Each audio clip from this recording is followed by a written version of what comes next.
¿Cuántas veces nos hemos preguntado si lo que vimos fue real? Si en verdad alguien nos tocó, si hay alguien caminando por la casa sin que podamos verlo. Hay miles de historias, leyendas, mitos y relatos sobrenaturales alrededor del mundo. Y estas son solo algunas de ellas. Mi nombre es Luis Martín y esto es LM Terror Nocturno. Bienvenidos.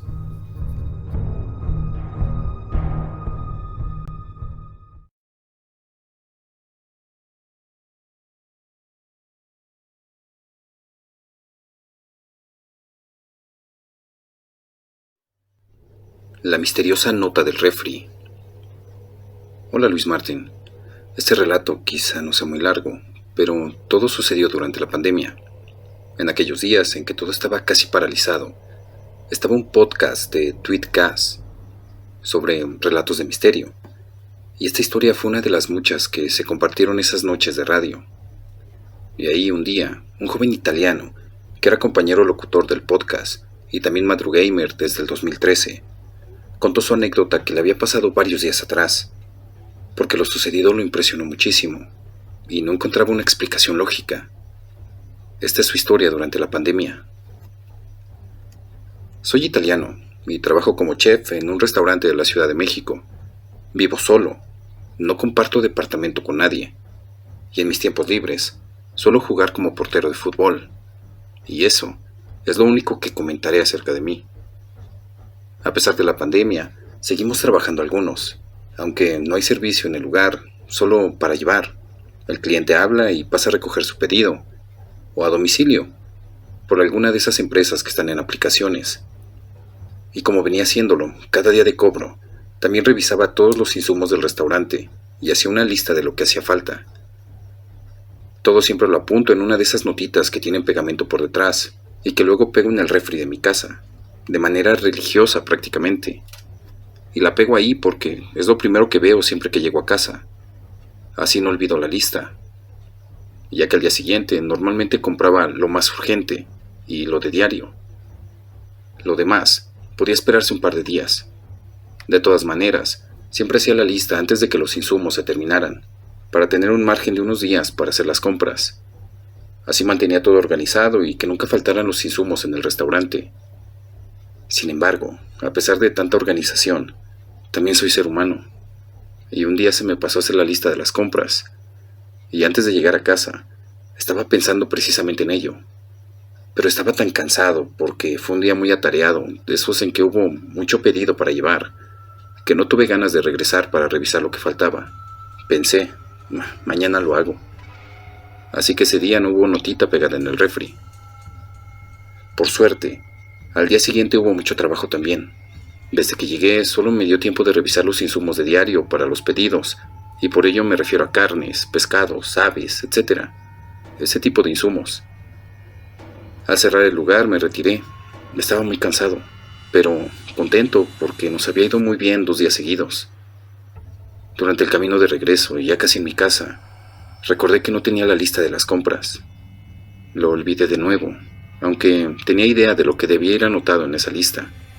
Pero ya era tarde y la distancia no ayudaba mucho para animarme a regresar y anotar los faltantes, porque yo sabía que todavía aguantábamos un par de días más.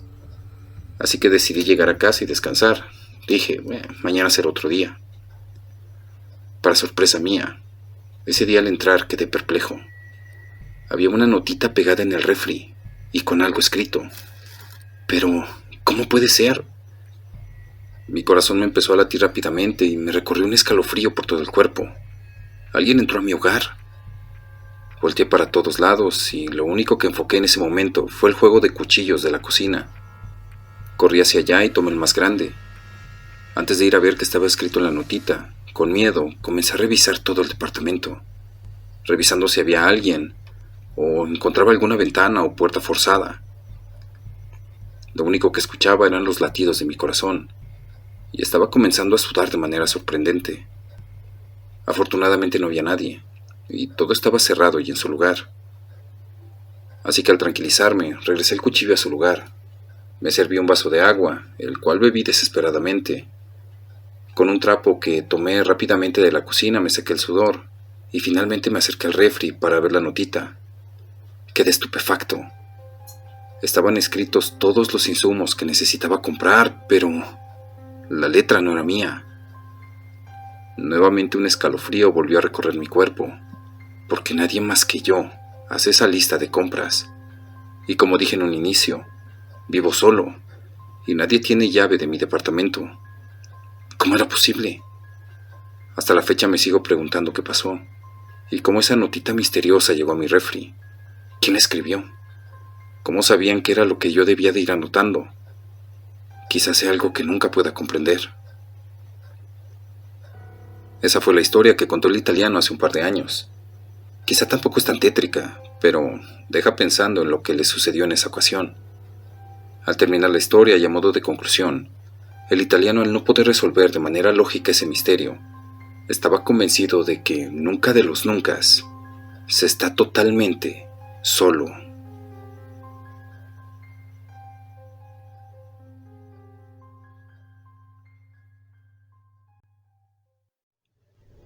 La casa de Aranberry, leyenda de Monterrey.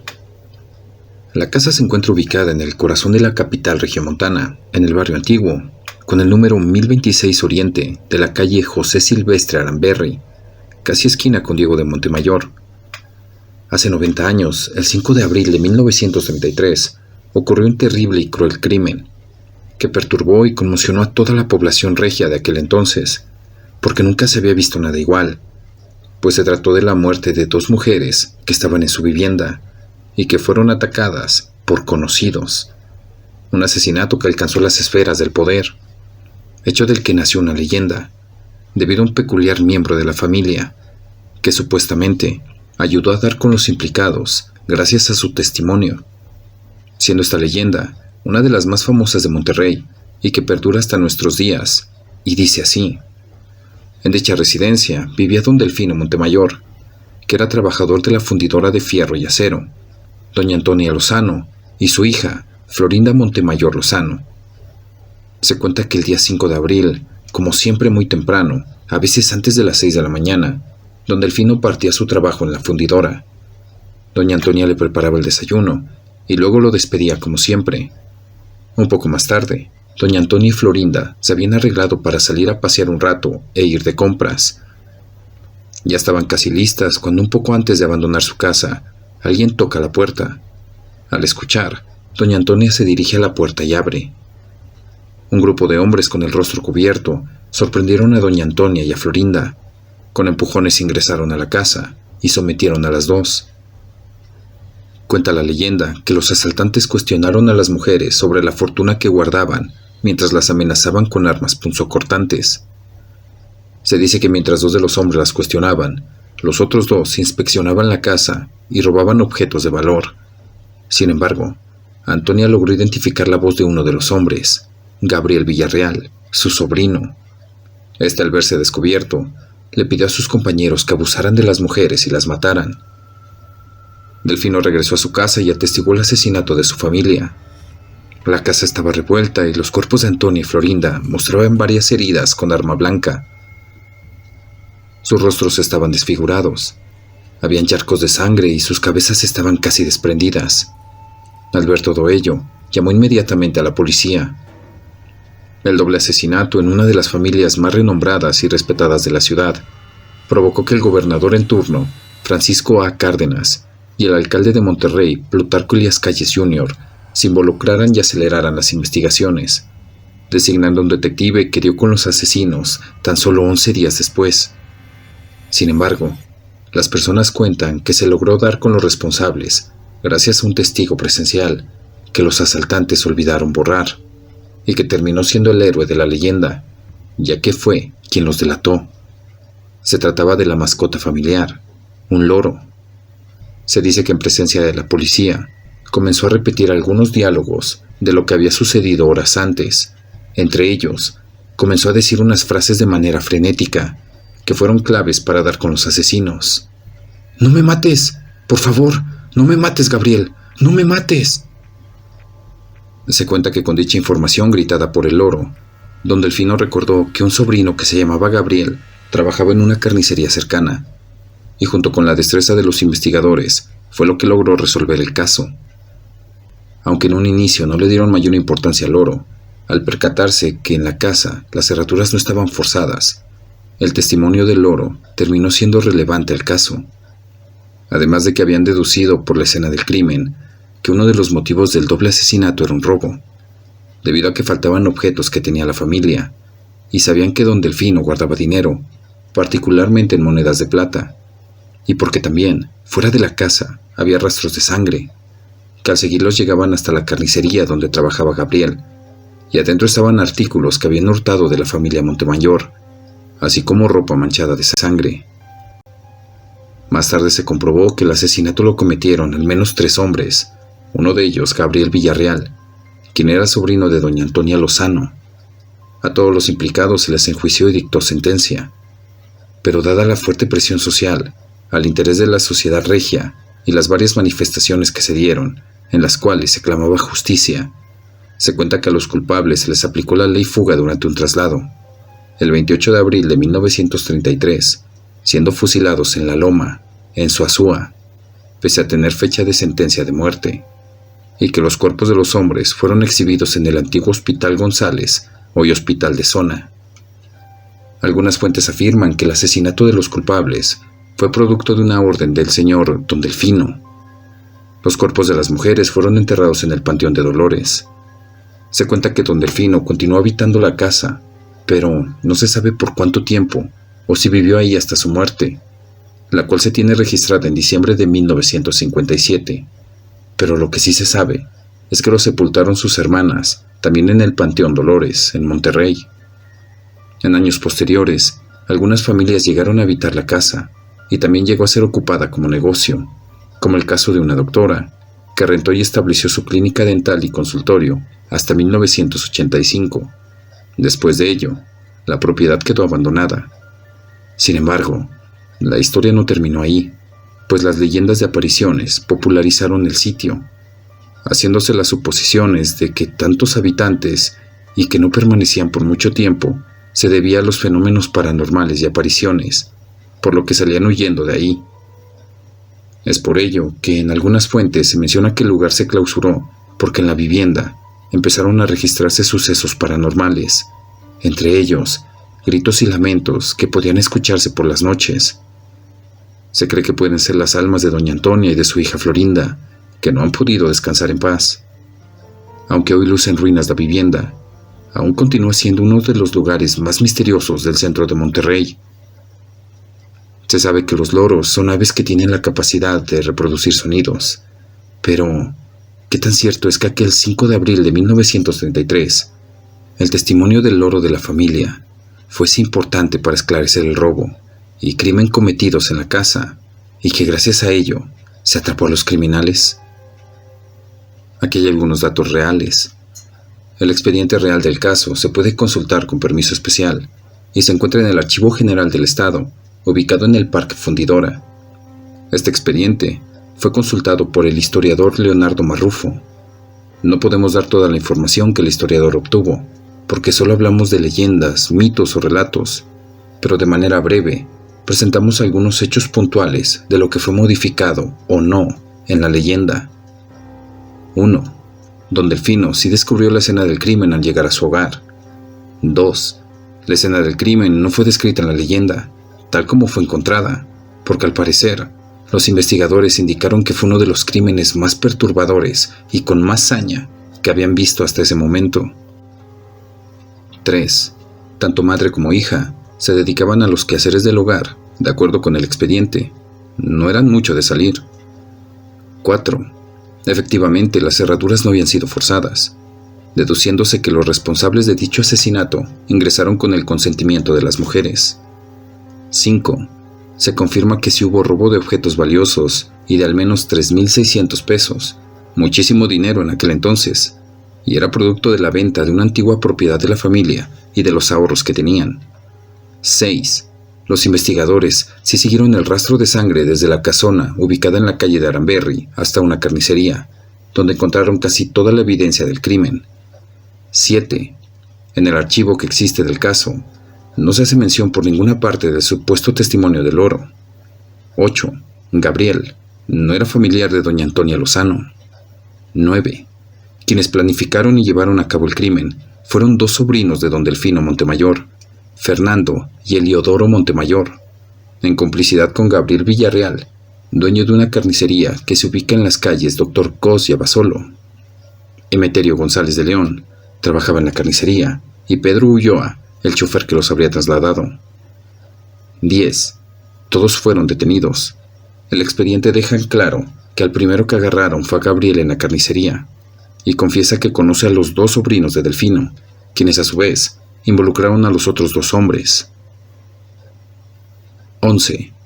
No hubo en realidad ley fuga.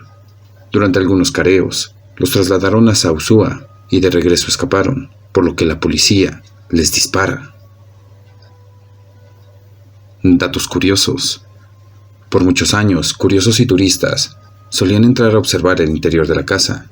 Sin embargo, dejó de ser posible, ya que se prohibió oficialmente la entrada por el riesgo de derrumbes o accidentes, debido al gran deterioro de la propiedad.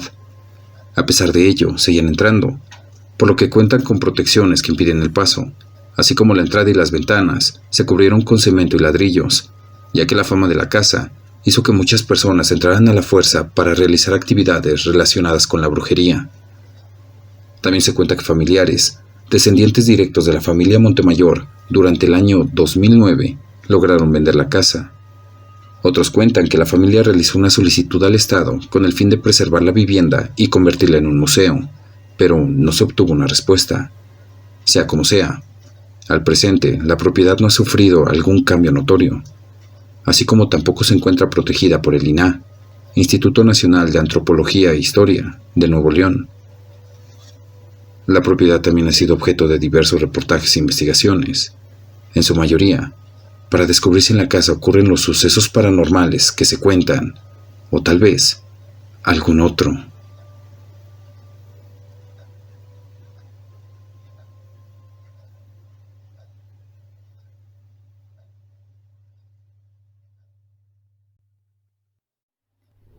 Baba Yaga. Era de noche, la casa estaba envuelta en la oscuridad, cuando escuché golpes en mi puerta. Con cuidado la abrí y me encontré con una mujer de piel blanca, sosteniendo un paraguas negro. Sus ojos marrones reflejaban el miedo, y su rostro mostraba una edad entre los 20 y los 40 años. La saludé con un simple hola. Ella luego me dijo con urgencia: ¿puedo entrar? Necesito tu ayuda, bruja. Sin dudar, abrí la vieja puerta de madera y le permití entrar caminando lentamente. En sus manos sostenía un cordero blanco ya sin vida, del que goteaba un líquido rojo. Intrigada pregunté: ¿qué significa esto? Ella, evitando mi mirada, respondió: es un sacrificio. Quiero que realices un hechizo para eliminar a mi suegra. Ella es una mujer malvada, que me insulta, me lastima e incluso ha amenazado a mis hijos. Desafortunadamente vivo bajo su techo, pero si me ayudas, eso terminará. Una sonrisa se formó en mi rostro, ya que estaba dispuesta a ayudarla. Sin embargo, le advertí seriamente: no me hago responsable de lo que pueda suceder, ¿entendido? Ella asintió con la cabeza, aceptando. Luego comencé el ritual de magia. Con 4 velas rojas colocadas en los puntos de una estrella de David dibujada en el suelo con líquido rojo, las encendí y sus llamas amarillas comenzaron a brillar, iluminando la oscuridad de mi residencia. Sentada en el centro del círculo, empecé a recitar una antigua invocación en griego, llamando a espíritus oscuros desde las profundidades del infierno para llevar a cabo una tarea específica. Espíritus ancestrales del mal, quiero que surjan de las profundidades del infierno para llevar a cabo esta tarea. Quiero que causen dolor a una persona. Susurré lentamente en griego. Luego, cerré los ojos y visualicé la imagen de la suegra de la mujer, como si estuviera viendo una película. Estaba sentada en la mesa, vestida con una blusa rosa y una bufanda naranja, su largo cabello recogido, tomando una taza de café. La atmósfera estaba tensa. De repente, la taza cayó y se rompió en el suelo. Después de eso, me levanté con gotas de sudor cayendo desde mis cejas hasta la barbilla, y le dije a la mujer: «He hecho lo que pediste. Ahora ve a casa y recuerda, no desees ningún mal a ella. Es crucial que mantengas tu pureza. ¿Entendido?». La mujer me miró con evidente temor, temblando mientras sostenía un paraguas negro.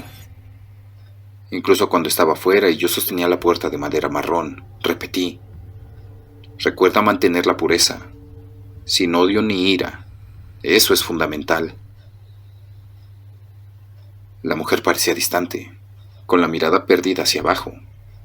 En ese momento, no entendí lo que estaba sucediendo, pero pronto lo descubriría. 3 días después, en una noche de sábado, saqué a mi gato blanco afuera de la casa.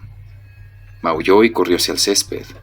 Luego, vi a una mujer emergiendo detrás de los árboles, cubierta de pies a cabeza con una manta negra.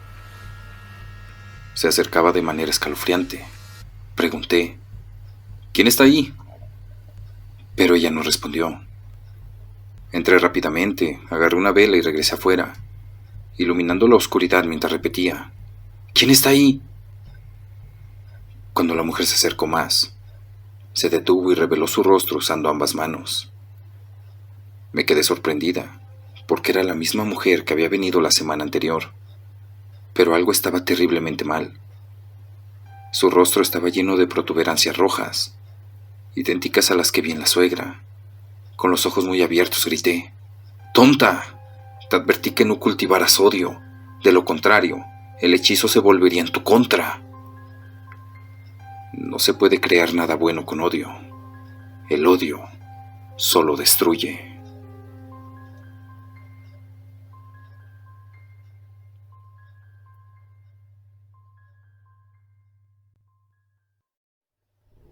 La deuda del diablo.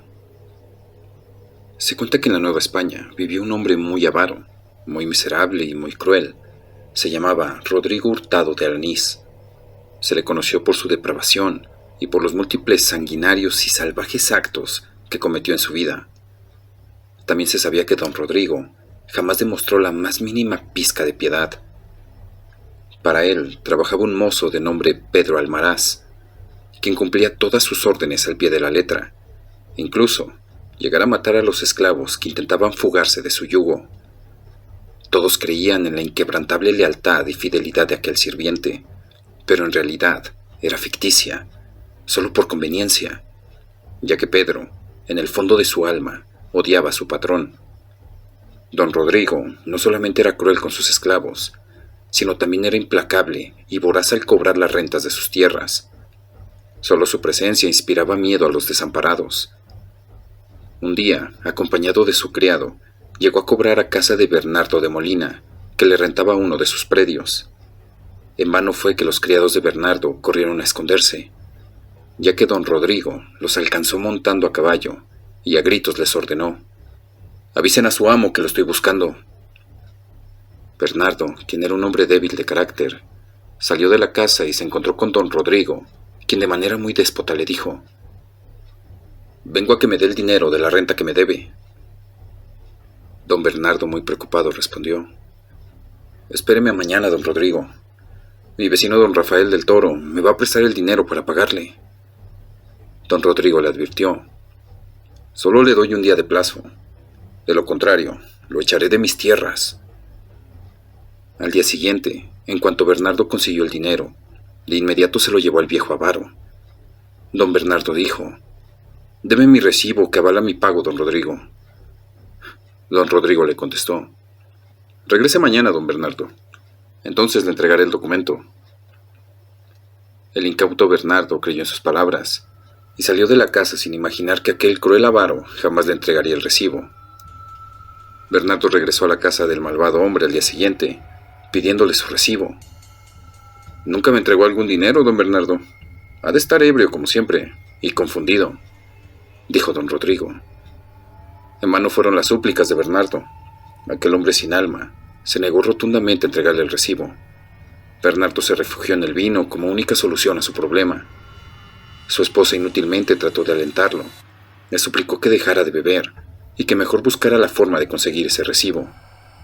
Pero Bernardo seguía bebiendo.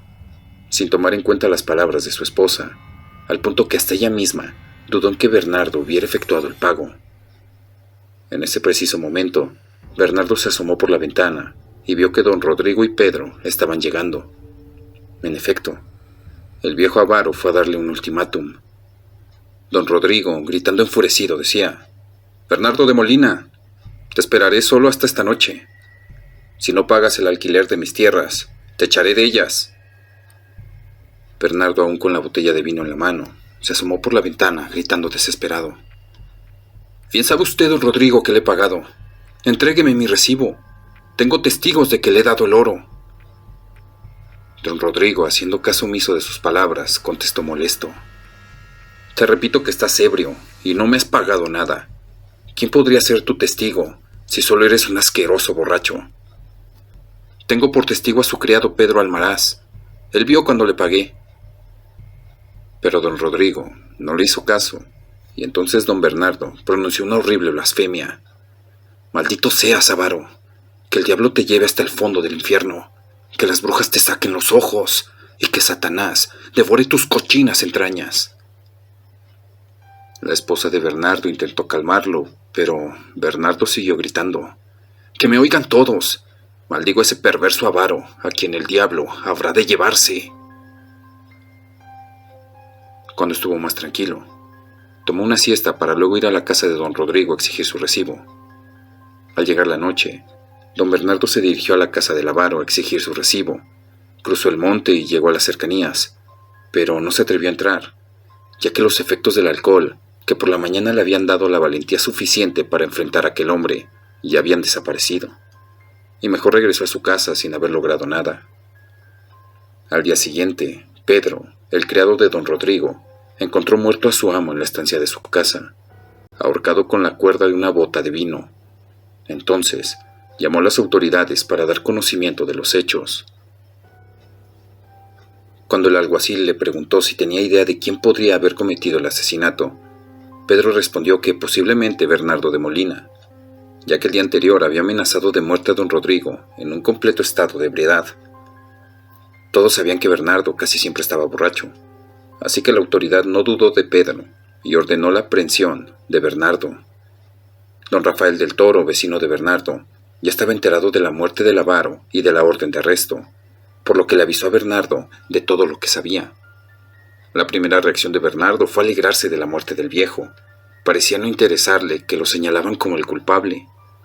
Don Rafael le dijo que había testigos que lo vieron rondando la noche anterior la casa del avaro. «Ah, es verdad, pero no me atreví a entrar», dijo Bernardo. «En tal caso, es mejor que huyas, Bernardo. Escapa antes de que lleguen a prenderte. Escóndete hasta que encuentres al verdadero asesino», dijo don Rafael. Sin pérdida de tiempo, tomó algunas provisiones y vino. Se despidió de su esposa y se dirigió al monte. Durante días, Bernardo se escondió en una cueva en el monte y se dedicó a la bebida para no pensar en su temor ni en la duda que lo atormentaba. Todo el tiempo se preguntaba quién podría haber matado al viejo avaro. Mientras pasaban los días y las noches, este pensamiento lo desesperó. Estando borracho y no pudiendo soportar más la expectativa, empezó a maldecir otra vez: «Satanás, ven a decirme quién mató a don Rodrigo. Sé que vives en los montes y lugares solitarios. Ven, Lucifer, y dime quién mató al viejo avaro. ¿Me escuchas? ¿Quieres que te haga un juramento? ¿No es eso? Pues bien, te doy mi alma, si entregas a la justicia al asesino. Ven, Lucifer». Cuenta la leyenda que esos gritos desesperados del borracho fueron un conjuro para que Satanás acudiera. El monte pareció estremecerse. Se escucharon truenos, como si 1000 espíritus atormentados emitieran su escalofriante alarido. De repente, un rayo cayó sobre la hoguera. Según consta en los documentos del Santo Oficio, apareció el maligno, quien con voz hueca le preguntó: «¿Me has llamado?». Don Bernardo, en el estado en el que estaba, se armó de valor y se atrevió a hablar con el demonio. «Sí, yo te invoqué. Ayúdame. Señálame al asesino de don Rodrigo y consígueme el recibo de pago por las tierras, para que no me echen de ellas sus herederos». «Tendrás las dos cosas. mas debes hacer cuanto yo te diga, dijo Lucifer. Dime, lo que sea, que yo habré de hacerlo. Bien, escucha con atención. Debes matar a un hombre bueno, cortarle la mano izquierda y elaborar 5 velas con grasa humana que colocarás en cada dedo de la mano cortada y dirás estas palabras. Entonces, la mano te indicará al asesino por cuyo delito eres culpado. Haré todo lo que tú quieras, pero ¿y el recibo? ¿Cómo he de obtener el recibo? Una vez señalado al asesino, yo haré que el documento que tanto deseas te sea entregado. ¿Y cómo habré de pagarte? ¿Cuál es el precio por tus servicios? Oh, pierde cuidado. Por eso no te apures. Yo no tengo ninguna prisa en cobrarte. Entonces, Lucifer desapareció entre una bruma negra. Al día siguiente, Bernardo encontró al hombre bueno que sería victimado, y como una fiera, se acercó a un humilde y confiado leñador. Lo estranguló y con un golpe del hacha le cortó la mano izquierda. Posteriormente, fabricó las 5 velas que le indicó el diablo.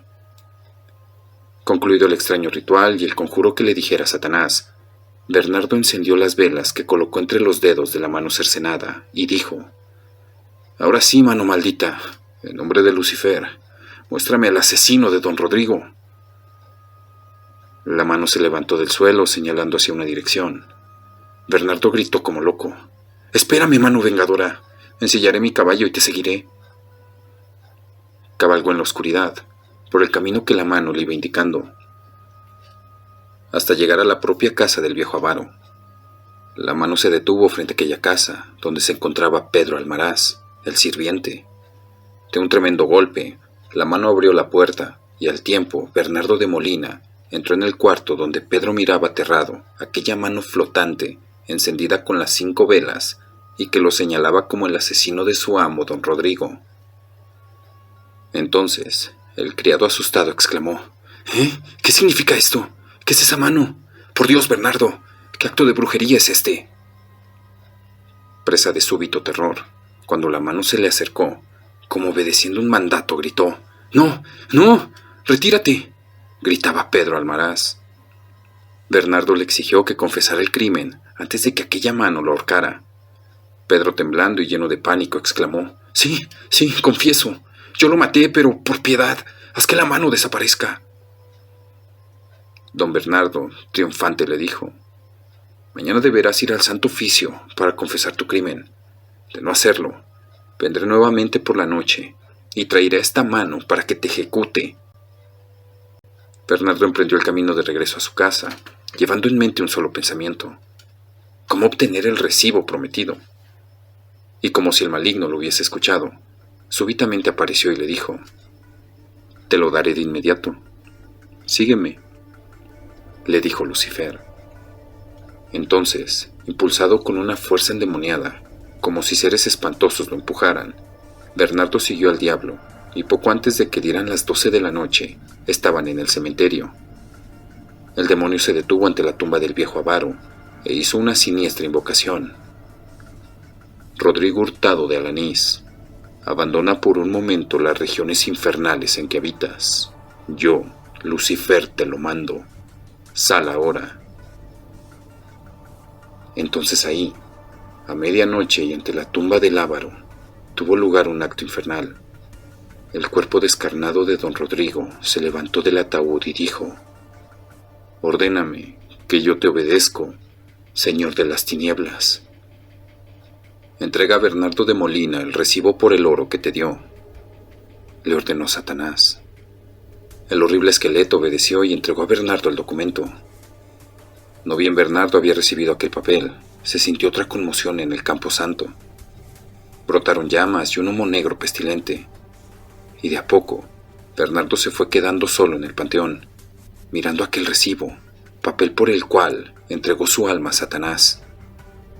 Al día siguiente, Bernardo y Pedro se presentaron ante el santo tribunal. Pedro confesó haber estrangulado a su amo cuando éste se negó a darle la parte del oro que le entregó Bernardo de Molina. Entonces los miembros del Santo Oficio redimieron a Bernardo del cargo. pero le pidieron el recibo que comprobaba el pago de la deuda.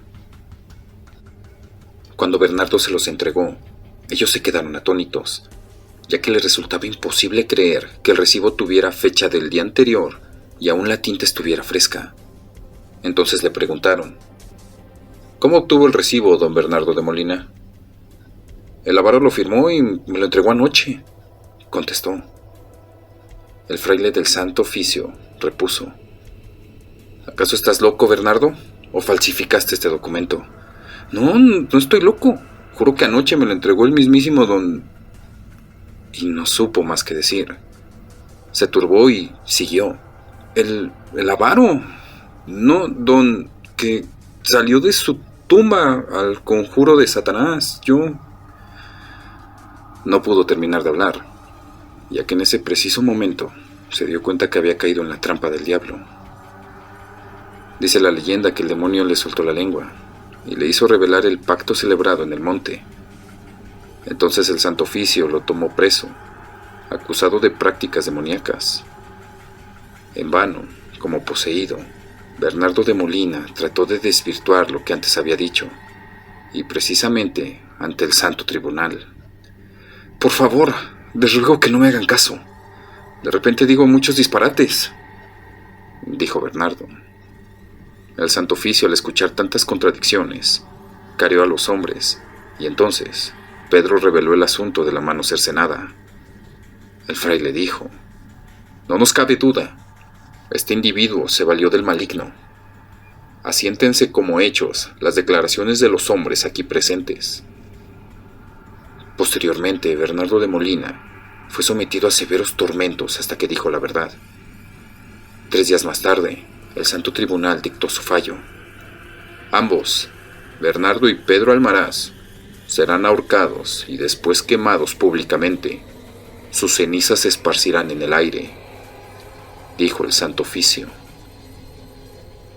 Cuentan las crónicas que la ejecución de Pedro y Bernardo reunió en la plaza a miles de personas, y conforme el fuego iba consumiendo el cuerpo de Bernardo, el cielo se ensombreció. Hubo truenos infernales y un fuerte viento azotó la capital de la Nueva España. La enseñanza que deja este relato es que con Satanás siempre se pierde, porque sus servicios tienen un costo tan alto para quien los solicita que se paga con la propia vida y con el alma.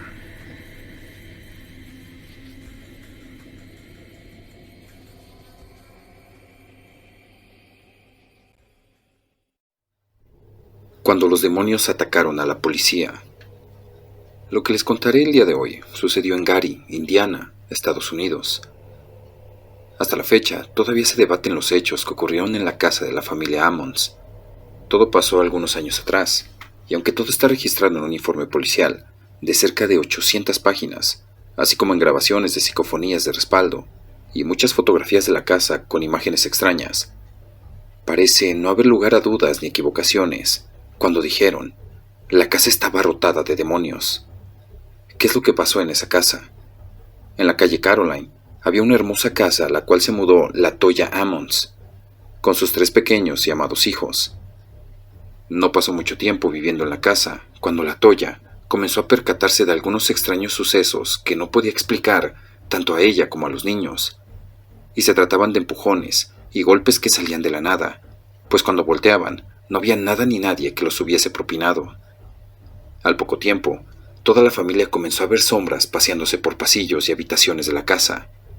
Las primeras veces pensaron era imaginación de ellos, pero las llegaron a percibir por el rabillo del ojo. Y un día, la Toya decidió no quedarse con la duda y fue a revisar por donde alcanzó a observar la sombra pasar. Al llegar al lugar exacto se aterrorizó, pues encontró grandes huellas de pisadas en el piso. Eso demostraba que había alguien en casa, así que armada de valor, buscó por todos lados, pero no encontró a nadie. Esto cada vez era más frecuente, y los pequeños vivían aterrados y angustiados por la situación, al grado de no poder dormir tranquilos. Hasta que un día fue demasiado, y los niños fueron llevados al hospital por ataques de histeria. El hospital tuvo que reportar la situación a la policía, y estos a su vez a servicios sociales, quienes por separado interrogaron a la Toya y a los pequeños. Para sorpresa de ellos, Aunque las experiencias a veces variaban porque no le sucedían a todos al mismo tiempo, más que en contadas ocasiones, el trasfondo de ellas era exactamente el mismo. Empujones, golpes, pisadas, sombras, voces. Desde que se comenzó la investigación, todo quedó registrado de esa manera, tanto en los informes de la policía como de servicios sociales. En muchas de las páginas de dichos informes, sobre todo en el policial, se describe el testimonio de trabajadores sociales, vecinos y hasta de los mismos policías que iban a esa casa y quienes corroboraban que no era algo normal lo que sucedía en ese lugar, pues también les tocó vivir los empujones, los golpes, las huellas y todo lo demás. No pudiendo dar crédito, pero tampoco lo podían obviar, lo estaban viviendo en carne propia. Esto empezó a causar revuelo entre los vecinos, y lo que estaba ocurriendo llegó hasta el medio local Indie Star, quien rápidamente comenzó a realizar las investigaciones para publicar todo acerca de lo que ocurría a la familia en esa casa. Entre lo que se llegó a publicar fueron comentarios de los vecinos más cercanos, sobre que vieron levitar a uno de los hijos Ammon.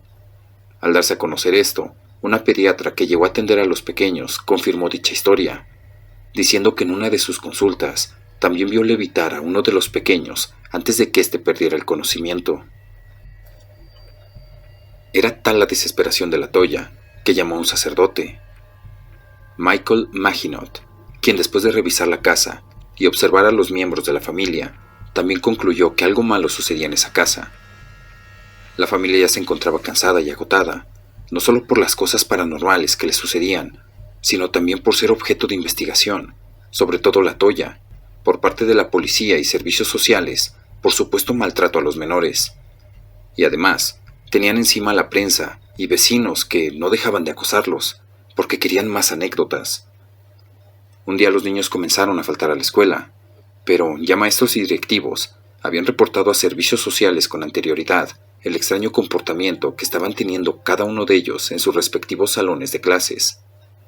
Fue entonces cuando el padre, Michael Maginot, regresó a la casa Ammons y se percató que los 3 niños estaban poseídos y tuvo que tomar la decisión de practicarles un exorcismo. Todo esto fue observado por los trabajadores de servicios sociales, quienes se apersonaron a la vivienda tras la falta de los niños a la escuela. Así, para la Toya Ammons, no fue difícil tomar la decisión de abandonar la casa. La familia fue trasladada al hospital para que les realizaran evaluaciones médicas a todos. El médico que los atendió, tras escuchar todo lo que le contaron, se mostraba muy escéptico, pero el diagnóstico entregado a la familia y a las respectivas autoridades fue que ella y los niños pudieron estar sufriendo alucinaciones y delirios transitorios, quedando así el parte médico que se encuentra en el expediente de la policía. Claro, por todo lo que habían pasado era lógico, pero el diagnóstico de la conducta de la familia lograron superarlo después de dejar la vivienda y así vivir más tranquilos. Al parecer, la declaración del sacerdote fue que posiblemente la madre había sido víctima de una maldición, hechizo o algún ritual satánico, tal vez de una expareja o de alguien que le envidiaba mucho, y que tal vez, antes de que la familia llegara a habitar esa casa, también en el lugar se hubiese llevado a cabo algún ritual, lo que provocó una suma de energías negativas, abriendo así una brecha al infierno en esa casa, provocando sensaciones y emociones a todo el que entrara en ella. Sin embargo, algo que asombra, y mucho, es el cómo la policía de la ciudad de Gary, quien se refiere a la casa como el portal de los demonios, está convencida de los hechos que sucedieron en dicha casa. Todos los que participaron y entraron en ella sufrieron los hechos paranormales y no saben explicar lo que sucedía. Algunos se atrevieron a reportar que quizás hasta 200 espíritus estarían habitando ese lugar. Todo quedó escrito en los reportes que ahora forman parte del expediente, en el cual se incluye el del jefe de la policía, en el que se lee que está de acuerdo con lo dicho por el sacerdote, pues entre sus pruebas tiene una grabación de la radio de la patrulla donde se escucha una voz gutural y grave que dice «Vete de aquí», seguida de palabras incomprensibles, indescifrables y que en definitiva provenían del interior de la casa. Pero el mayor temor que sintió el jefe de la policía fue cuando él mismo fue agredido en persona por una fuerza no visible, 2 semanas después de escuchar la voz de esa grabación. Hay muchos reportes detallando las cosas paranormales que llegaron a ver y experimentar, pero no podemos extendernos tanto. Así que por último, les contaré que el informe de la investigación se cierra después de haberse practicado el tercer exorcismo que se le hizo a la casa. Al parecer, después de ello no se volvieron a reportar casos extraños ni ningún suceso paranormal, o al menos no hay registro de ello en el servicio del 911. Se cree que con los exorcismos, la brecha al infierno ha quedado sellada, y hasta ahora parece permanecer así. En la actualidad, todos los sucesos ahora son parte de una de las tantas leyendas urbanas que hay en Estados Unidos. Pero, ¿te atreverías a comprobarlo?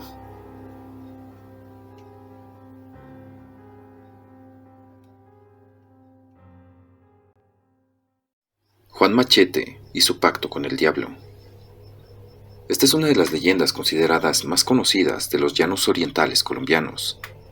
Esta historia cuenta que hace tiempo atrás vivió un hombre sumamente ambicioso, pues quería ser el más poderoso de la región. Se llamaba Juan Francisco Ortiz, a quien todos conocían como Juan Machete, ya que siempre llevaba al cinto un largo machete que mandó hacer de acuerdo a su estatura, además de tener mucha habilidad para manejarlo, y era el amo y señor de las tierras de Macarena. Tal era su ambición, que un día hizo un pacto con el diablo para lograr su objetivo. En dicho pacto, le entregaba no solo su alma, sino también la de su mujer y sus hijos, a cambio de mucho dinero, ganado y tierras. El diablo se apareció y le dijo: «Juan, agarra un sapo y una gallina, y deberás coserles los ojos y enterrarlos vivos un Viernes Santo, a las 12 de la noche, en un lugar apartado. Luego, deberás invocarme con el alma y con el corazón». Juan realizó todo conforme a lo indicado, y después de invocar 3 veces al demonio, el maligno se apareció. «Satanás, Satanás, Satanás», dijo Juan Machete. «El pacto está hecho, hasta el día que yo lo decida», contestó el diablo. Pasaron varios días, y Juan Machete se comenzó a dar cuenta que los negocios prosperaban. Y no solo eso, le llegó una racha de buena suerte también, ya que sus tierras se volvieron muy fértiles, y el ganado, ni se diga, pues las vacas parían de a 2 terneros. Así su fortuna crecía aceleradamente. Una noche, escuchó un imponente bramido de un padrote, como se le suele decir a los machos reproductores, que estremeció a toda la pradera. Juan se levantó, pero nada extraño logró observar. A la siguiente mañana se levantó temprano, ensilló su caballo cuando divisó un imponente toro negro, con los 4 cascos y los 2 cachos blancos. No le dio mayor importancia al animal y se fue a trabajar como de costumbre. Al regresar en la tarde, se dio cuenta que el toro todavía estaba ahí. Lo más lógico fue pensar que ese hermoso animal era de algún vecino, así que no le dio importancia nuevamente. Al día siguiente, muy temprano, lo despertó un alboroto causado por los animales. Se dio cuenta que lo había provocado el toro negro, y como no era suyo, trató de sacarlo de su territorio. Pero esto no fue posible, porque ninguna reja aguantó, y el toro volvió a entrar. Ya en la noche, Juan Machete estaba cansado y preocupado por lo que estaba pasando. Aún así decide dormir, pero a las 12 de la noche fue despertado nuevamente por un imponente bramido. Al llegar al potrero, se dio cuenta que miles de reses pastaban en sus terrenos, de un lado a otro. Pasó el tiempo, y un día Juan Machete recorría sus propiedades, cuando un chivo le habló. «Escucha esto, Juan Machete. A tu hacienda llegarán unos trabajadores. Contrátalos, porque ellos te serán fieles servidores. Irán al mando de un hombre al que llamarás Constantinoplo, y lo bautizarás rezando un credo al revés. Tus riquezas se duplicarán, y no habrá hombre más rico en toda la región», dijo el chivo. Cuando aparecieron esos hombres buscando trabajo, Juan Machete hizo todo como se lo dijo el chivo. Bautizó a Constantinoplo, y sus hombres se encargaron de todo. Su riqueza aumentó cada vez más. Dice la leyenda que durante muchos años fue el hombre más rico de la región, pero también se dice que el terrateniente más tirano y despiadado, abarcando las tierras de los demás y sacándolos de sus cercanías. Al pasar del tiempo, un día Juan Machete empezó a sentir miedo. Comenzaba a tener el presentimiento de que se acercaba el momento en que debía pagar su deuda con el rey de las tinieblas. Y así como un buen dicho dice, No hay plazo que no se cumpla, ni deuda que no se pague. Un día, todo lo que misteriosamente creció como espuma, misteriosamente se fue disolviendo. Su fortuna. Además, empezó a desaparecer el ganado. Pero lo peor ocurrió cuando llegó una sequía, muriendo casi todos los animales que le quedaban, excepto el toro negro, que ahí permanecía. Los trabajadores del diablo y su familia también lo abandonaron, adentrándose en las profundidades del bosque. Su casa resultó destruida por un voraz incendio, y con ella la mayoría de sus riquezas. Todo seguía desvaneciéndose hasta que quedó en la miseria. Su cabalgadura y el toro negro fueron los únicos testigos. Después de quedar solo, de cumplir su pacto con el diablo, y aún estando arrepentido por él mismo, su ambición lo llevó a recoger en cofres el resto de los pocos tesoros que le quedaban. Luego se internó en el bosque y escondió todas sus riquezas enterrándolas en algún lugar, para después desaparecer en las entrañas de la selva. Se dice que luego de un tiempo murió y fue a pagar su deuda con el maligno. Cuenta la leyenda que en las tierras de la Macarena se observa deambular un hombre que vomita fuego e impide que se desentierren los tesoros de Juan Machete, sacando a planazos, que es un golpe dado con la parte plana del machete, a todo aquel que intente acercarse a ellos.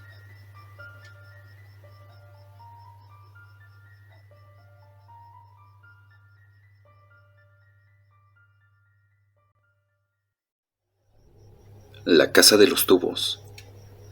No se sabe a ciencia cierta si en realidad existen sitios que oculten secretos, espíritus del tipo que sea, maldiciones, puertas a otras dimensiones o cualquier otra cosa, inimaginable o no. Sin embargo, los hechos que ocurren en algunos lugares han dado paso a distintas historias bastante tétricas, en los que abundan entes oscuros, seres que se sienten dueños absolutos del lugar, lugares donde prevalece la desgracia y la muerte, considerándose recintos poseídos por fuerzas demoníacas que causan terror, angustia y agonía, que llegan a poner al borde de la locura a las personas o que buscan hacerles daño a toda costa. Sitios en los que se dice predominan las malas energías, pero que sin lugar a dudas dan origen a leyendas y mitos.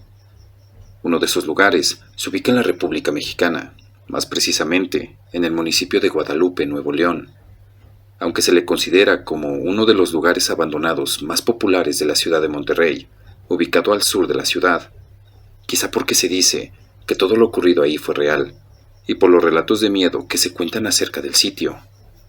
Se trata de una propiedad con una arquitectura inusual. Se cuenta que en el pasado despertó el terror de propios y extraños, y además se asegura que en su interior sucedían fenómenos paranormales que carecían de cualquier explicación lógica, lo que dio pie al origen de una leyenda, la cual tiene variantes, pues hay muchos documentos que hablan de ella. Sin embargo, hay un tronco común en la historia, además de múltiples anécdotas sobrenaturales. Nos referimos a la Casa de los Tubos. Al poco tiempo de que comenzó a tener forma la construcción, se le comenzó a llamar la Casa de los Tubos por su diseño arquitectónico tubular, compuesto por 5 cilindros verticales, un diseño extraño y único, pero muy original para su época, en la década de los 70s, y por lo mismo, enseguida las personas la bautizaron así. Se la encuentra en la calle René Descartes, número 845, en la colonia Country La Escondida, en el municipio de Guadalupe, Nuevo León. Tiene como vista el imponente Cerro de la Silla. Todo inició cuando una familia, compuesta por un padre e hija, llegaron a Monterrey para comenzar una vida juntos. Poco se sabe de su pasado, del paradero de la madre y del por qué decidieron vivir en esa ciudad. La pequeña tendría unos 10 años. Para su padre, ella significaba todo en su vida y la adoraba. Cuidaba mucho de ella porque no podía caminar, por lo que usaba y dependía completamente de una silla de ruedas para desplazarse, así como de las personas que la ayudaban. Esta situación la mantenía sumergida en la tristeza, porque no podía hacer lo que otros niños. Se dice que la pequeña se la pasaba dibujando la mayor parte del tiempo. Disfrutaba de eso, pues usaba mucho su imaginación para plasmar en los dibujos lo que ella soñaba. Un día, hizo un dibujo de una casa, con un diseño interior algo raro, pues el dibujo contenía carreteritas, como les llamó ella. Su padre, que estaba siempre al pendiente de la niña, encontró el dibujo y le preguntó: ¿por qué pensaste en una casa de esa manera? El padre se dio cuenta de la alegría que expresó el rostro de su hija con ese dibujo, y antes de que ella contestara algo, rápidamente le preguntó: ¿te gustaría vivir en un lugar así? Sin demora alguna y con una enorme sonrisa y un brillo de alegría en sus ojos, la niña le respondió: con una casa así podré ser feliz, papá, porque podría moverme por todos lados. Así que el padre decidió construir una casa adaptada a las necesidades de su hija, donde pudiera moverse con libertad, sin ayuda de alguien. Así que tomó el dibujo de su hija y se puso en contacto con un arquitecto. Quiero que mi hija pueda andar libremente por la casa. Y ella dibujó esto, enseñándole el dibujo al arquitecto. Y quiero saber si puedes hacer una casa igual o parecida a la que ella dibujó, con carreteritas, como les dice ella, dijo el padre. El arquitecto, después de observar detenidamente el dibujo, respondió: me parece que no hace falta decir que... El padre lo miraba ansioso y preocupado por la respuesta. Que esto sí se puede hacer. De hecho, se me acaba de ocurrir una idea de cómo podría ser la casa ideal para tu hija. El padre, quien se alegró de escuchar que si era posible hacer una casa así, respondió: dime de qué se trata, por favor. Para empezar, se me ocurre que lo que dibujó tu hija como carreteritas deberían ser rampas y túneles pasadizos, para que tu niña pueda ir de un lado a otro sin problemas. Pero todo el diseño de la casa tendría que ser así, para facilitar por completo su movilidad en la silla de ruedas. Por lo tanto, nada de escaleras, ni quicios, ni nada por el estilo, dijo el arquitecto. ¿Y cómo sería eso? ¿Cómo lo harías?, preguntó el padre. Bueno, tendría que ser una construcción tubular, para poder así colocar rampas y túneles como en el dibujo. No sé si me entiendas. El padre, con cara de no entender, solo negó con la cabeza. Es decir, la casa tendría que ser alta y estar formada por un conjunto de edificios tubulares. Y por supuesto, tendría además que ser amplia para que la niña no se aburriera, y con grandes ventanas para poder ver el hermoso cielo y el paisaje, dijo el arquitecto. El padre, con singular alegría, respondió: vamos, eso es lo que necesitamos. Bueno, tenemos que empezar cuanto antes. Estoy seguro de que mi hija se pondrá muy feliz. De esta manera, el papá decidió hacerle el mejor regalo a su adorada pequeña, la casa que ella soñaba, donde podía ser libre de moverse y que cambiaría definitivamente su vida. Y es así como comenzó la construcción de la peculiar vivienda. Se dice que el terreno que se adquirió estaba encantado, embrujado, endemoniado, pues ahí siempre sucedían cosas inexplicables. Pero eso al parecer no les interesó, pues se trataban de puras leyendas y no pasaba nada. Al cabo de unos meses ya se tenía el esqueleto de la estructura, compuesta por 5 cilindros, y se cuenta que fue a partir de ese momento cuando supuestamente empezaron a ocurrir diversos eventos extraños y paranormales. Como era una construcción grande y sofisticada, se dice que los trabajadores permanecían trabajando en varios turnos, incluido el nocturno, para avanzar más rápido y poder entregar la casa lo más rápido posible. Algunos cuentan con mucha certeza que el sitio estaba endemoniado, otros que estaba encantado, porque a los trabajadores les cambiaban sus herramientas de lugar, como si alguien lo hiciera para divertirse y al mismo tiempo para verlos enfadados.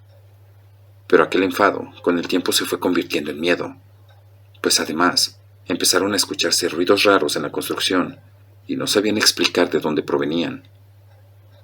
El tiempo seguía pasando y a medida que avanzaban las obras, se sentían cada vez más incómodos y con un miedo inexplicable que los invadía. Y un día, de buenas a primeras, todo empeoró. Las tensiones entre los albañiles surgieron porque comenzaron a desaparecer las herramientas, y los trabajadores se culpaban unos a otros hasta que un día se pelearon a golpes entre ellos. Todo comenzaba a salirse de control, y no solo eso, todo estaba escalando, pues ahora escuchaban extraños susurros, alaridos y hasta risas malvadas en el interior del inmueble. Los albañiles presentían que la muerte los asediaba, y no estaban tan equivocados.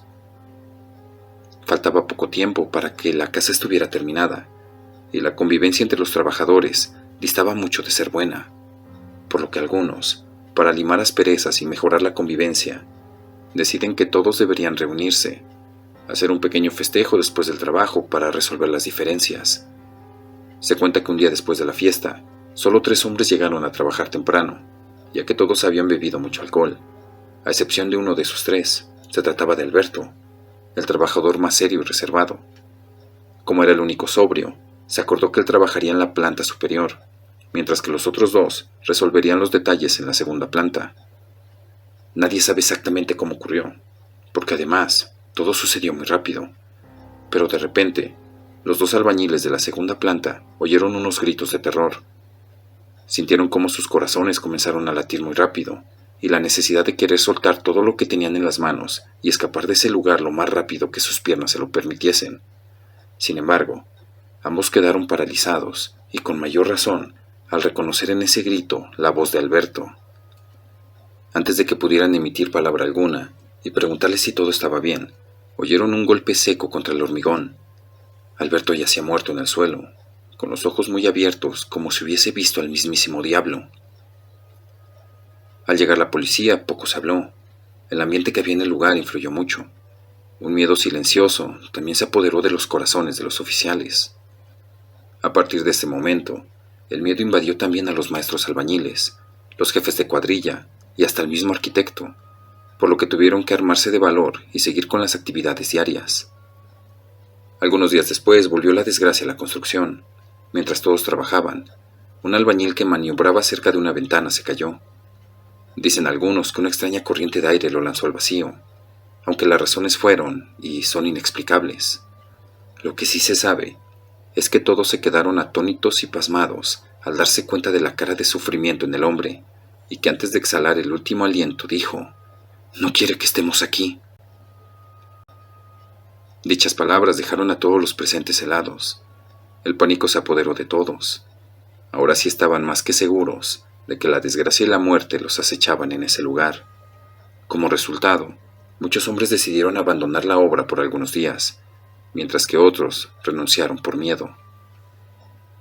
El padre, al enterarse y pese a todo, decidió que la construcción continuase, y antes de que algo más sucediera, también decidió que pronto llevaría a su hija para mostrarle cómo sería su futuro hogar, cuánto progreso había, y levantarle así el ánimo. Cuando la pequeña supo que su nuevo hogar la esperaba, un sentimiento de felicidad la inundó. Finalmente llegó el día para conocer la nueva casa. El padre veía en la carita de su hija una alegría sin igual, y eso también lo hacía sentir feliz. Quería que revisara los pasillos y ventanas, ya que todo se había construido de acuerdo a su dibujo. Así podría, además de admirar los bellos paisajes desde las alturas, desplazarse a cualquier lugar por medio de sus carreteritas, como ella les decía. De pronto, sucedió algo que dejó congelado al padre y a todos los presentes. Se escucharon unos gritos de terror desde el lugar donde estaba su hija, y también se oyeron ruidos muy extraños, de algo que se estrellaba en el piso, como si hubiera caído un gran trozo de metal. El padre supo entonces que ese sonido era la silla de ruedas. Cuando corrió en la dirección de los gritos, su corazón lo sabía, pero no quería creerlo hasta que sus ojos lo vieran. Fue cuando vio la silla en el suelo destrozada, y alcanzó a ver a su hija cómo golpeaba el piso y quedaba sin vida. Él cayó de rodillas al piso, llorando amargamente. Su pequeña, su única razón de ser, estaba muerta.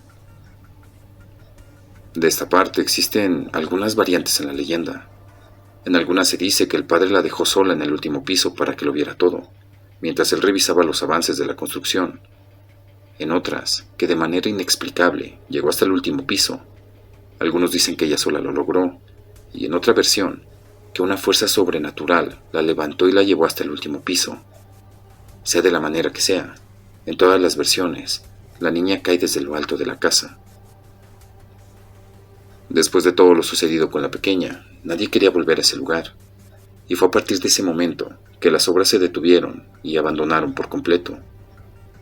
Se dice que solo el padre entraba a la casa, con el corazón roto y completamente devastado, y que ahí, en soledad, se emborrachaba, hasta que un día ya no pudo soportar más la angustia y el dolor de su alma por la trágica muerte de su hija y decidió quitarse la vida.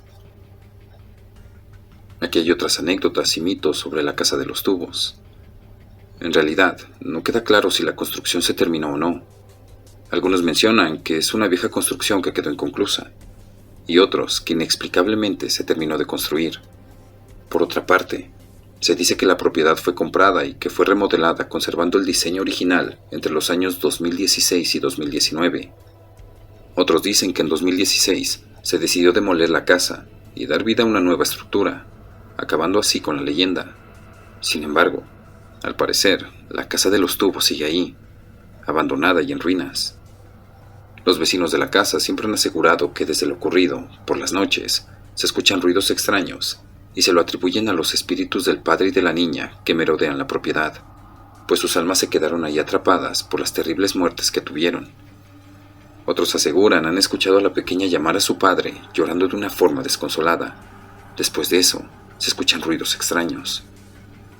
También hay quienes atestiguan que se escuchan lamentos provenientes del interior de la casa y que aquellos valientes que se atreven a voltear hacia la casa han podido ver a la niña en silla de ruedas siguiéndoles con la mirada, mientras sigue emitiendo esos tristes alaridos de terror.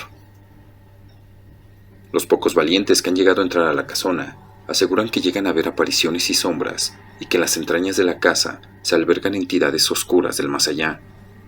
También se rumora que desde hace más de 40 años se observan ahí pactos suicidas, rituales satánicos y de brujería, así como muertes inexplicables. También se cuenta que en ese peculiar lugar mora un ser sobrenatural que aborrece a los intrusos, que posiblemente se trata del ser que ha habitado ese lugar desde antes que se iniciara la construcción de la casa y que nunca permitirá que invadan el lugar. Y si alguien osa internarse, lo lamentará para siempre. Hay historias que así lo demuestran, pues hubo personas que ahí los devoró la desgracia y la fatalidad, haciendo todavía más real la leyenda de la casa de los Tubos.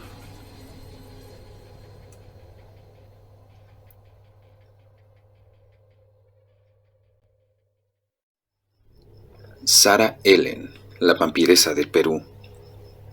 Se cuenta que una mujer que tiene un poco más de un siglo de fallecida sigue causando un insospechado y expectante miedo entre los ciudadanos de una población llamada Pisco, en Perú. En casi todo ese país se la conoce como Sarah Ellen, la mujer vampiro. Se sabe que Sarah nació en Inglaterra y fue criada en el seno de una familia pudiente. Años más tarde, se casó con John Roberts, un hombre que la amó demasiado. Se conoce muy poco sobre la procedencia de Sarah, y la poca información que hay es que se cree que ella y su marido tenían un negocio familiar de tejedores de algodón en la ciudad de Blackburn, y que un día, por negocio, realizaron una visita a Perú, pues el hermano de Roberts administraba un molino de algodón en dicho país. Según cuenta esta leyenda urbana, Sarah Ellen, a sus 41 años, fue acusada de asesinato en 1913, así como de dedicarse a la brujería, al ocultismo y otras adoraciones espiritistas, en especial la adoración a Satanás. Pero eso no fue todo. También se comenzó a expandir como pólvora los rumores en Blackburn de que en un supuesto viaje a Transilvania, el mismísimo conde Drácula la sedujo y que en medio de la pasión y lujuria la mordió, convirtiéndola así en una mujer vampiro y en su amante, y que Drácula la visitaba frecuentemente convertido en murciélago para evitar sospechas. La sociedad conservadora de su natal Blackburn de aquella época la sometió a juicio y no tardó en ser declarada culpable de asesinato y en señalarla como una bruja hechicera y vampiro. Ante estos hechos, la condenaron a muerte. Según la descripción de la sentencia, ella debía ser encadenada viva en un ataúd forrado de plomo, tanto por dentro como por fuera, y luego sellarlo, ya que no dejaron de lado el detalle de que se trataba de una mujer vampiro. Sin embargo, los pobladores conocían las leyendas sobre los vampiros, así que antes de sellar el ataúd, le clavaron una estaca en el corazón para quitarle la vida. La sentencia se llevó a cabo el 9 de junio de 1913, pero se cuenta que lo más aterrador de esta historia es que Sarah Ellen, antes de morir por la estaca, lanzó una maldición a sus ejecutores y les prometió retornar de la muerte 80 años más tarde para buscar venganza. Las personas quedaron aterradas con aquella maldición que ella pronunció antes de exhalar el último aliento de vida, por lo que se le prohibió a la familia que la sepultaran en Blackburn, puesto que no querían conservar cerca los restos del cuerpo de Sarah, por miedo a las amenazas. Además, debido a la poca simpatía que le tenían, prohibieron enterrarla en cualquier tierra santa cercana al pueblo. John Roberts trató de encontrar un lugar de descanso para los restos de su esposa, pero no pudo encontrar uno dispuesto a aceptar el cuerpo en todo el reino. Esto hizo que John tomara la decisión de llevar los restos lejos, donde nadie la conociera ni se supiera de la sentencia que tuvo. Y es así como se embarcó en un navío y llegó a la costa peruana, al puerto de Pisco, ubicado al sur de Lima, la capital de Perú. Y acabó sepultándola en el cementerio municipal de Pisco, donde compró una tumba por 5 libras esterlinas, quedando finalmente establecido el lugar de descanso de su esposa. En la tumba de su esposa puso una lápida que dice: en memoria de Sarah Ellen, amada esposa de J. P. Roberts de Blackburn, Inglaterra, nacida el 6 de marzo de 1872 y murió el 9 de junio de 1913. Después de enterrar a su esposa, se cree que John regresó a Inglaterra y nunca se volvió a saber de él otra vez. La historia quedó convertida en leyenda con una maldición. En el año de 1993, en un programa de televisión famoso del Perú, se habló sobre el vampirismo. Entre las varias historias que se narraron, se encontraba la de Sarah Ellen, historia en la que el programa trató de mostrar las similitudes entre la ficción de Drácula, de Bram Stoker, y la historia de John Roberts y Sarah Ellen. Definitivamente y sin duda, el programa le añadió crédito y realidad a la leyenda y tuvo un efecto sobre la audiencia en Pisco y en todo Perú, pues no faltaron los ciudadanos que rápidamente sacaron las cuentas y se percataron de que ese año Sarah Ellen regresaría de entre los muertos, el 9 de junio de 1993. A partir de ese programa se exageraron comentarios, chismes, y fue así como la leyenda urbana nació, incluso que su resurrección sería en el centenario de su muerte. Así que la maldición pasó de 80 años a 100, solo por dichos de las personas. Sin embargo, la fecha coincide con la maldición inicial. Se cuenta que días antes, alguien descubrió una gran grieta que misteriosamente apareció en la tumba de Sarah, y no pasó mucho tiempo antes de que se extendiera a una excepcional velocidad el rumor sobre su resurrección y que saldría de entre los muertos para vengar su asesinato. Se convirtió en el tema del momento. Se cuenta que la mayoría de los ciudadanos de Pisco vigilaron la tumba y que incluso pusieron puestos de vigilancia en el interior de la necrópolis. Todos en el pueblo se armaron de crucifijos y agua bendita para luchar contra la vampira, si es que llegaba a salir de su tumba y poder defenderse de su ira. Aparte de los ciudadanos de Pisco, llegaron desde otras provincias una gran cantidad de chamanes y brujas que realizaron rituales para evitar que la mujer vampiro pudiese salir de su tumba, y en el caso de que ésta lo lograra, no tuviera poder suficiente para atacarlos. Y claro, no podían faltar los medios locales e internacionales de noticias, pues todos querían ver en vivo uno de los acontecimientos sobrenaturales más increíbles del país, la resurrección de la mujer vampiro. De todas partes llegaron personas, turistas curiosos, para ver si era verdad lo de la mujer vampiro. Y los buenos comerciantes aprovecharon la oportunidad y las tiendas realizaron una venta masiva de cruces, estacas, martillos, crucifijos, entre otros accesorios, para un posible ataque físico o espiritual.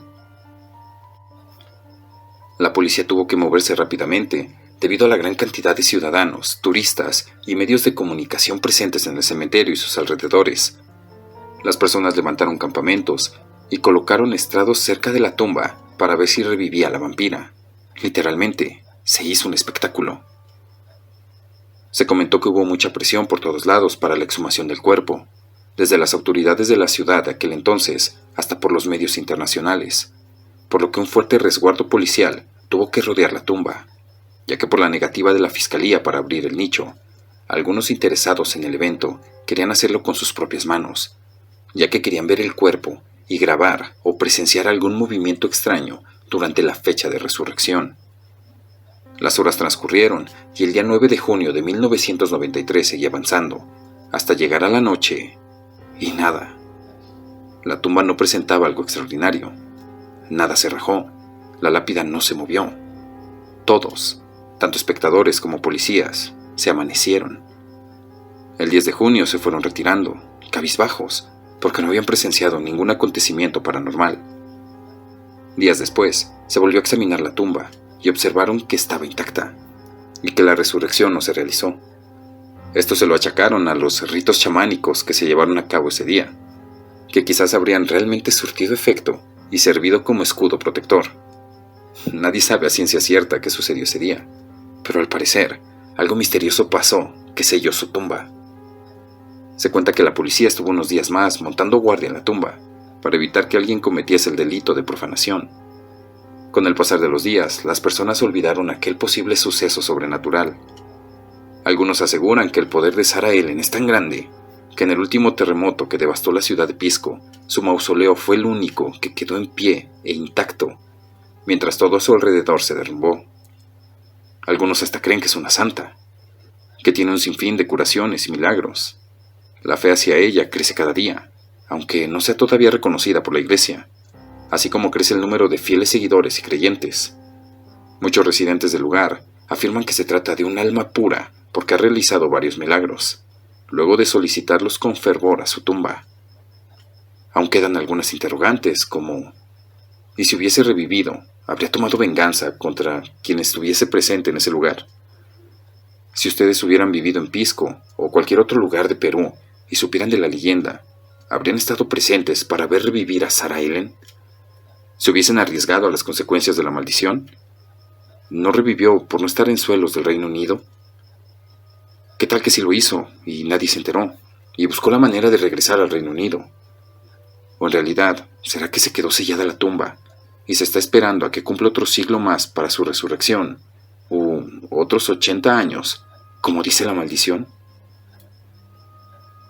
Otros pocos datos que se saben de Sarah Ellen es que en la municipalidad de Pisco se encuentra su partida de defunción, en el que se asegura que falleció el 9 de junio de 1913. Sin embargo, también se encuentra la partida de nacimiento de su hijo, Thomas Roberts Ellen, quien nació el 3 de junio de 1913. Esto significa que aquella supuesta mujer vampiro jamás fue asesinada en Inglaterra, sino que falleció en Pisco a causa de un paro cardíaco, 6 días después de dar a luz a su hijo, debido a una complicación posparto que habría sido la causa de su fatídico deceso. También parece que hay registro de que ella falleció durante el viaje y llegó muerta a Pisco. Y al estar lejos de su hogar, más las dificultades que significaba trasladar un cadáver a otro continente, se decidió enterrarla en dicho puerto. Lo que sí queda muy claro es que Sarah Ellen nunca se hubiese imaginado que hoy en día, a más de un siglo de su fallecimiento, pudiera ser tan famosa lejos de su ciudad natal.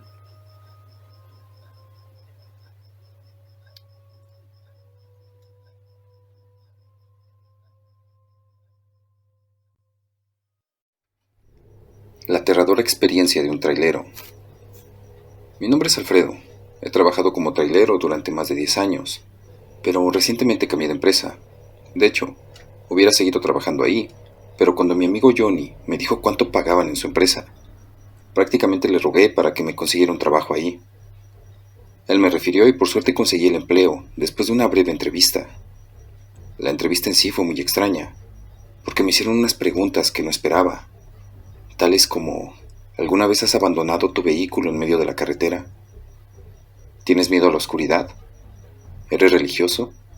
Etcétera. Yo respondí con toda sinceridad y fui contratado ese mismo día, así que no volví a pensar en la rareza de las preguntas. Mi trabajo consistía en transportar carne seca a un pequeño pueblo, y por alguna razón, la empresa dijo que solo se podía hacer de noche, y que tenía que estar en mi destino por la mañana. Estoy acostumbrado a los turnos de noche, y el buen sueldo lo recompensaba con creces, así que no me quejé. Cuando llegó el momento de mi primer recorrido, Johnny me explicó qué ruta debía de tomar para llegar a él, mencionando que el GPS no sería de mucha utilidad. Antes de entrar al tráiler, me envió un mensaje de voz a mi teléfono, y me dijo que lo escuchara cuando saliera a carretera, ya que explicaba unas cosas básicas que debía de seguir. Le di las gracias y comencé a conducir.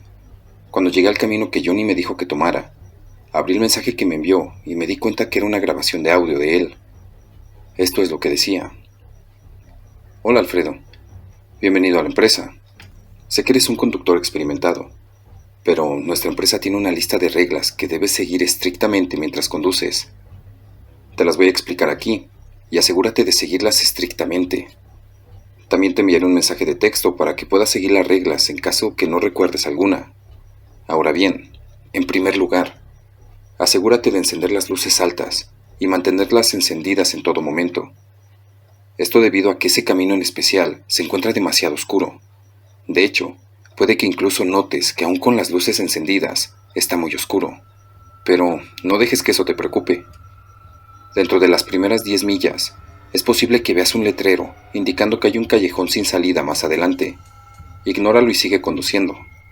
Si las luces de tu unidad empiezan a parpadear en este punto o antes de llegar a él, acelera y conduce lo más rápido posible hasta que dejen de parpadear.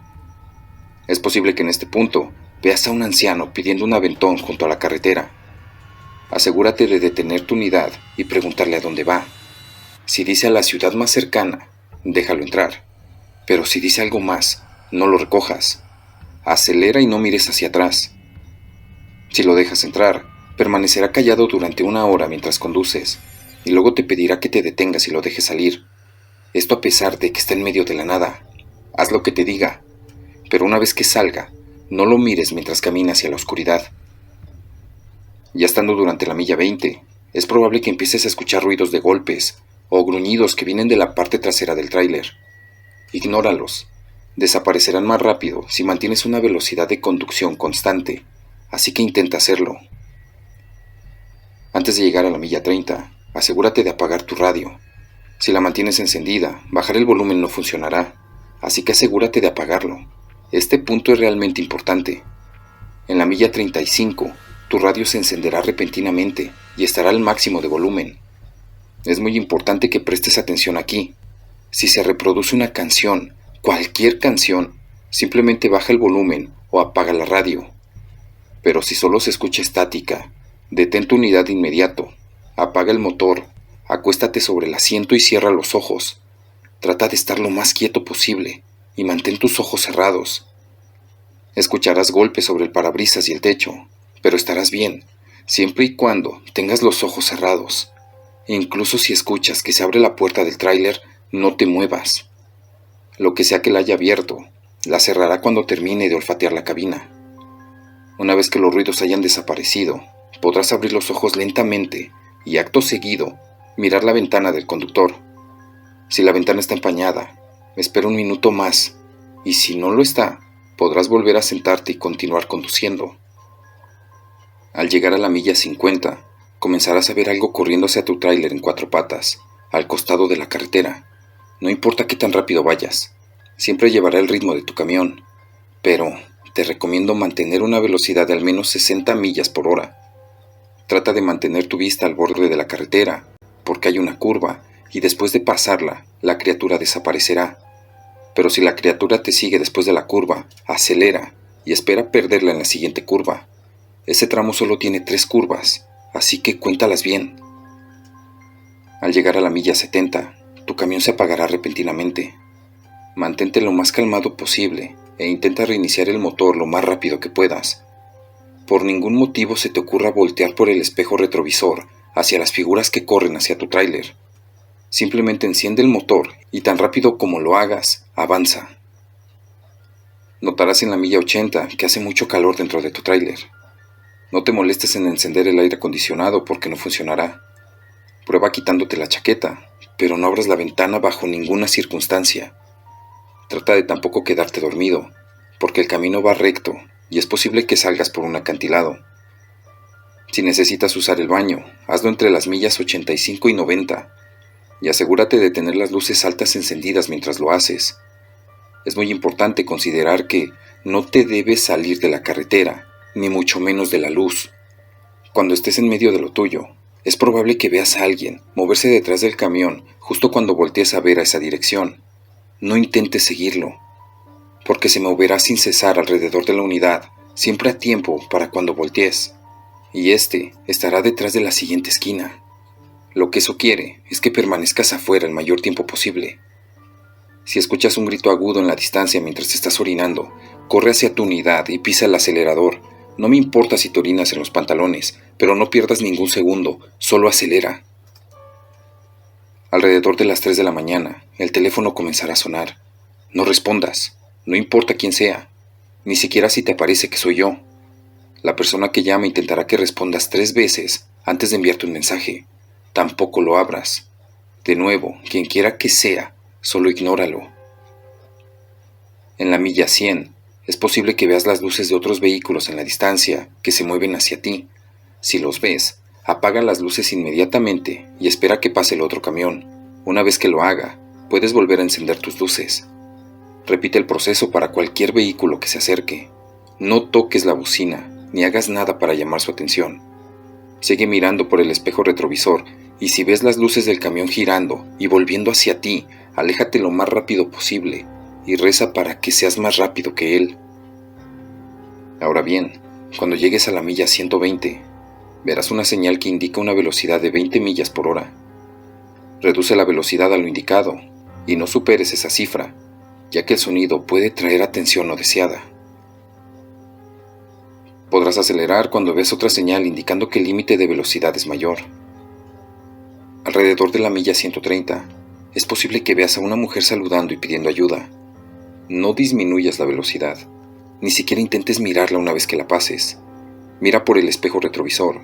Si todavía se encuentra en la carretera, estás a salvo. Si se ha ido, mira hacia el frente. Ni siquiera pienses mirar el asiento del pasajero. No importa lo que llegues a ver con el rabillo del ojo.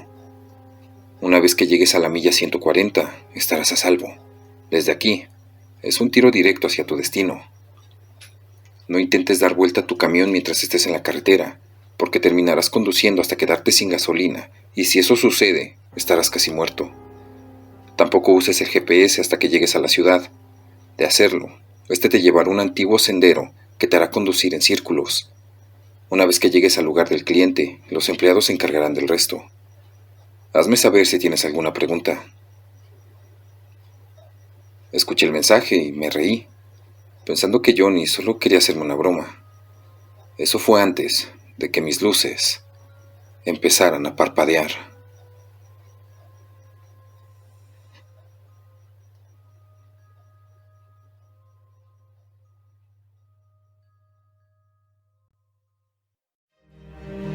Si te ha sucedido algo paranormal, ¿conoces alguna historia o relato que quieras compartir?